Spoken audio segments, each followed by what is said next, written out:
ஸ்ரீமாத்ரே நமः. ஸ்ரீ மகாகணபதியே நமः. நமோ வாராகி. வாராகி அன்னையின் அருளை பெறுவது எப்படி?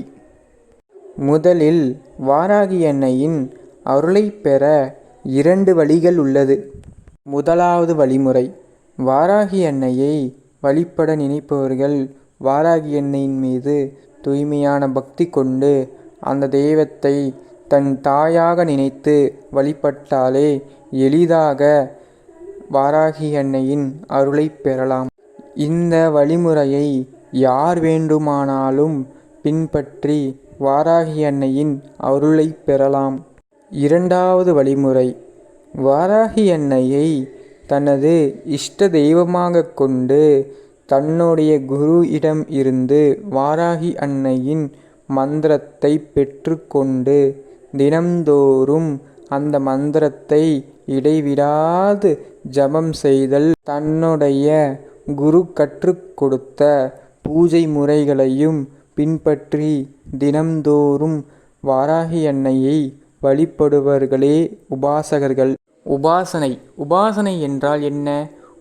உபா என்றால் நாம் எந்த தெய்வத்தை இஷ்டமாக பூஜிக்கிறோமோ அந்த தெய்வத்தை பேரே உபா. ஆசனம் என்றால் அந்த குறிப்பிட்ட தெய்வத்தை நம் பக்கத்தில் உட்கார வைத்து அந்த தெய்வத்துக்கு உண்டான பூஜைகளையோ மந்திர ஜபங்களையோ கொடுப்பதே உபாசனை. இப்படி என்று அடியேனின் குருநாதர் அற்புதமாக சொல்லுவார். வாராகி அன்னையை யார் வேண்டுமானாலும் உபாசனை செய்யலாமா? நிச்சயம் செய்யலாம். தகுந்த குருவை நாடி அவரிடம் இருந்து மந்திர உபதேசம் பெற்று பூஜை முறைகளை கற்றுக்கொண்டு பின் நம் வாராகி அன்னையை உபாசனை நிச்சயம் செய்யலாம். வாராகி அன்னையை உபாசனை செய்ய சில நீதி நியமங்கள் உள்ளது. ஏனென்றால் பக்தி மார்க்கத்தில் வாராகி அன்னையை தன் தாயாக நினைத்து பூஜை செய்தாலே போதுமானது. நம் குரு கற்றுக் கொடுத்த விஷயங்களை தினம்தோறும் செய்ய தேவியானவள் நமக்கு சோதனைகளை பல கொடுப்பாள். இந்த காலத்தில் நம் எந்த பட்டப்படிப்பு படித்தாலும் நமக்கு நுழைவுத் தேர்வு என்று ஒன்று வைக்கிறார்கள். அந்த நுழைவுத் தேர்வில் நம் தேர்ச்சி பெற்றால்தான் நம் அந்த படிப்பை தொடர முடியும். அதே போல வாராகி அன்னையை உபாசனை செய்யும் தொடங்கும் பொழுது வாராகி அன்னையானவள் நமக்கு பல சோதனைகளையும் பல துன்பங்களையும் பல கஷ்டங்களையும் பல தேர்வுகளையும் வைப்பார்கள்.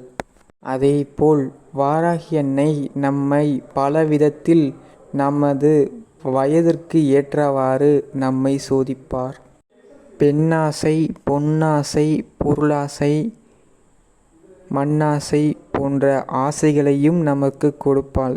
நாம் இதிலிருந்து மாட்டிக்கொண்டால் வாராகி அன்னையானவள் நம்மை விட்டு விலகி சென்று விடுவாள்.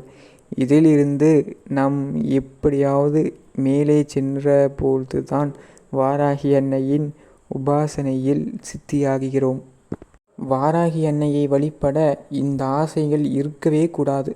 இந்த ஆசையில் இருந்தால் நம் வாராகி அன்னையை நோக்கி செல்ல இதுவே தடைகள் ஆகும். வாராகி அன்னையை உண்மையாக உபாசனை செய்பவர்கள் யாருக்கும் எந்த ஒரு கெடுதலும் நினைக்க மாட்டார்கள். அவர்கள் முதல் நோக்கம் இந்த உலகத்தில் இருக்கும் அனைவரும் நல்லா இருக்க வேண்டும் என்று தன்னலம் இல்லாமல் வாழ்வார்கள். மற்றும் சில உபாசகர்கள் வாராகி அன்னைக்காகவே தன்னுடைய வாழ்க்கையை தியாகம் செய்து இன்னும் பிரம்மச்சாரியாகவே வாழ்ந்து கொண்டு இருக்கிறார்கள். ஏன் வாராகி அன்னையை உபாசனை செய்பவர்கள் தன் வாழ்க்கைக்கு வாராகி அன்னையை போதும் என்று கூறுகிறார்கள்? ஏனென்றால் மற்றவர்களை விட வாராகி அன்னை நமக்காக எப்பொழுதும் இருக்கும் தெய்வம். ஏனென்றால் மற்றவர்கள் கைவிட்டாலும் வாராகி அன்னையானவள் நம்மை ஒருபொழுதும் கைவிட மாட்டார். நாம் உலகத்தில் வாழும் மனிதர்களை நம்பி நாம் ஏமாறுவதை விட நம் தெய்வத்தை நம்பி நம் தெய்வத்தின் அருளை பெறலாம். நம் வாழ்க்கையில் வாராகி அன்னை வருவது நம் வாராகி அன்னையை நாம் தேடி போகவில்லை. வாராகி அன்னையானவள் நம்மை தேடி நம்மை காக்க வருகின்றார்கள். எந்த தெய்வத்தையும் நம் தேடி சென்று நம் வழிபட முடியாது. அந்த தெய்வமே நம்மை ஒரு காலத்தில் நிச்சயம் தேடி வரும்.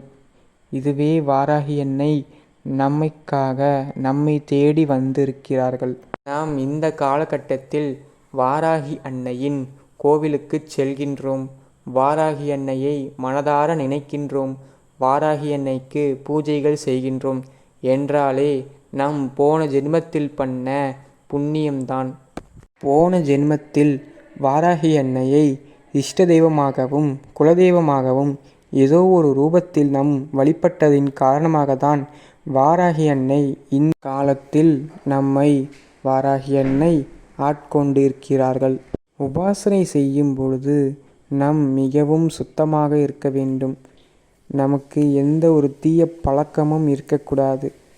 தன் கட்டிய மனைவியை தவிர மற்ற யாரையும் தப்பான நோக்கத்தில் பார்க்கக்கூடாது. இது சாதாரண வாராகி அன்னையின் பக்தர்களுக்கும் பொருந்தும்.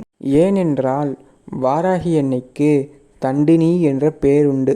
அதைப்போல வாராகி அன்னையானவள் நம் தவறு செய்தாலும் முதலில் நம்மை தண்டிக்க தயாராக இருக்கின்றார்.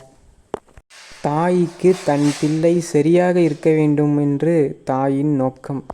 இதனாலே தான் வாராகி அன்னை நம்மை தண்டித்து நம்மை நல்வழிப்படுத்துவார்கள். வாராகி அன்னையின் உபாசனை செய்பவர்கள் வாராகி அன்னைக்காக சில நேரங்கள் ஒதுக்கி 2 மணி நேரமோ 3 மணி நேரமோ ஒதுக்கி வாராகி அன்னைக்காகவே மந்திர ஜபங்களோ வாராகி அன்னைக்கு பூஜைகளோ செய்வது மிகவும் உத்தமம். இப்படி செய்ய முடிந்தவர்கள் மட்டும் ஒரு நல்ல குருவை தேடி அந்த குருவிடம் இருந்து மந்திரோபதேசம் பெற்று குரு கற்றுக் கொடுக்கும் பூஜை முறைகளையும் கற்று தினந்தோறும் நாம் பூஜை செய்யலாம். இந்த விஷயங்களை பின்பற்ற முயலாதவர்கள் வாராகி அன்னைக்கு சிறிய விளக்கு ஏற்றி நம் மனதார பக்தி முகமாக வழிபட்டாலே போதுமானது.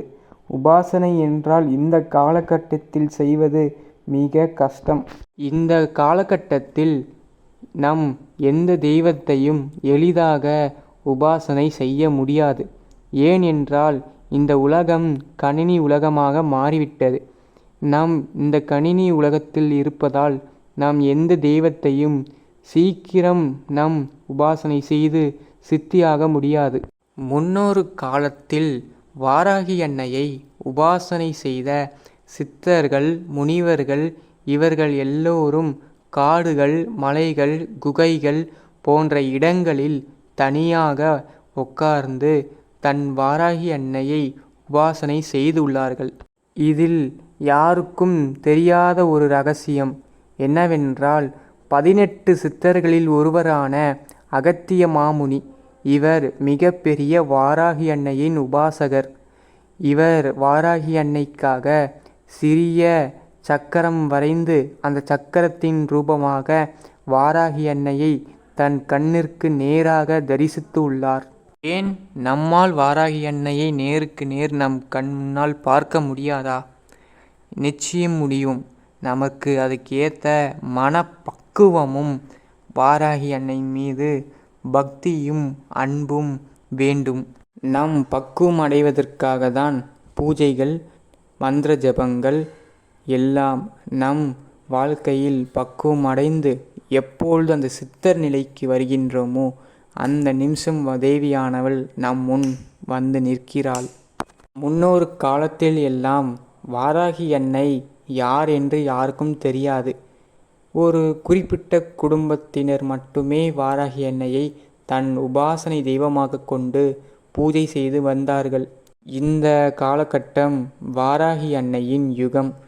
அதனால்தான் நாம் எங்கே பார்த்தாலும் வாராகி அன்னை என்று எல்லோரும் பேசிக்கொண்டிருக்கிறார்கள். மேலும் நாளை சந்திப்போம். இதை போன்ற ஆன்மீக தகவல்களை அறிந்து கொள்ள நமது சேனலை சப்ஸ்கிரைப் பண்ணுங்கள், ஷேர் பண்ணுங்கள், கமெண்ட் பண்ணுங்கள், லைக் பண்ணுங்கள்.